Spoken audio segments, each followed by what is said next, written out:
What's going on, everyone? Welcome back to the channel. It's Bacon here with Bacon Loves Food, and today I'm going to be teaching you guys how to cook one of my favorite holiday dishes, the prime rib roast. We got Thanksgiving coming up right around the corner, and of course we have Christmas in only a month, so I figured I would dish out some holiday recipes for you guys so we can get started on those. This is my most simple recipe for this version.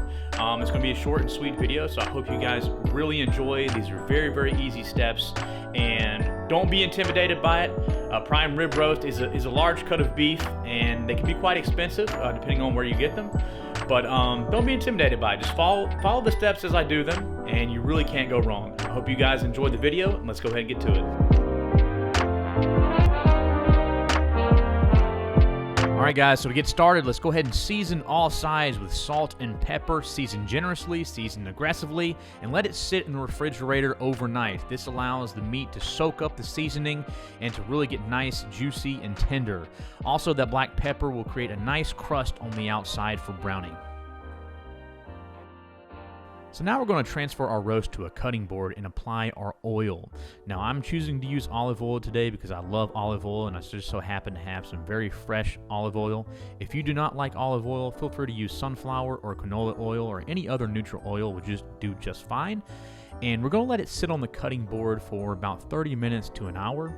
This takes the chill off the meat so we get a nice even cook. You want the roast as close to room temperature as possible so it doesn't extend the cooking time or burn on the outside and still be cold on the inside.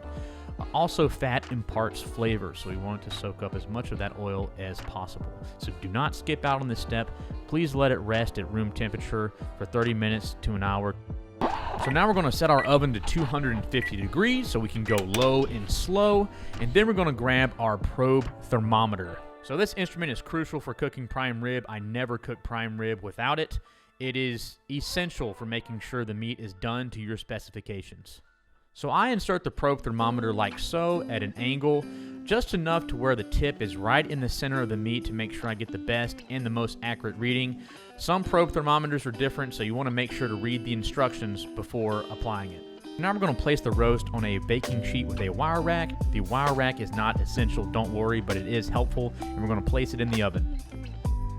Alright guys, see how easy that was? Pretty much all we had to do is season the meat one day ahead of time, let it sit at room temperature, put the oil on, and put it right into the oven. Very, very simple. So now here's the easiest part. We're just going to sit and let it cook and let the probe thermometer kind of do the work for us. It's going to let us know once our meat gets to the appropriate temperature.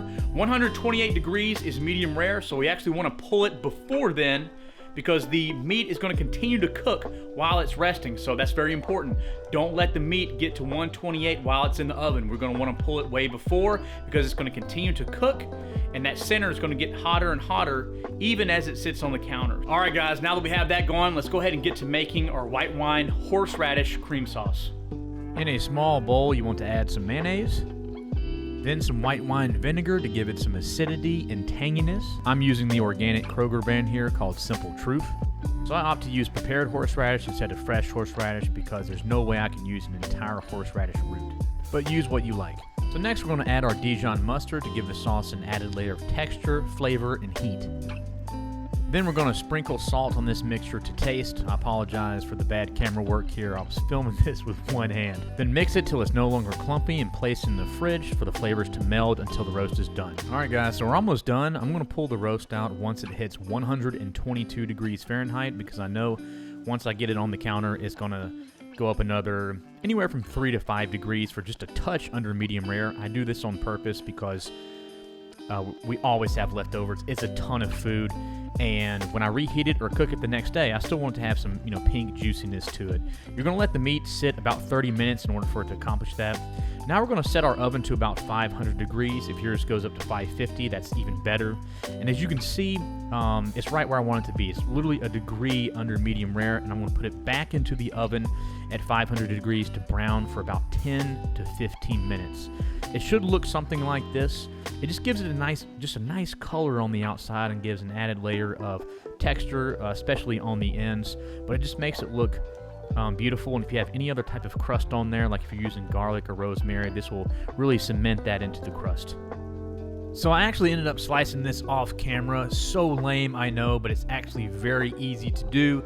All you got to do is get a sharp knife and run it and cut it closely against the bones and just cut the bones completely off of the roast. It's very simple to do. Once you find them, that's the bones there towards the right. Just cut them completely off and then slice it like you would anything else. I got 4 big slabs of beef off this 2-bone roast. Obviously, if you want more, you can get a 3 or 4-bone roast. These are pretty expensive, but around the holidays, Thanksgiving, and Christmas, I got this one at Kroger 60% off. So they run huge deals. So be on the lookout for those. And there is a Buffalo Trace Old Fashioned that I drank with this great meal. And that's a perfect segue into my cocktail channel. I actually have a Bacon's Drinks cocktail channel that I just created. The first video drops next week. We're going to be focusing on fall cocktails. So if that is your sort of thing, you like that sort of thing, please subscribe to Bacon's Drinks. We'll be doing mainly cocktails, but we'll also have a lot of non-alcoholic stuff for everyone as well. So it's a little something for everybody. I hope you guys enjoyed this video. Hit like, comment, subscribe, and I will see you guys next time.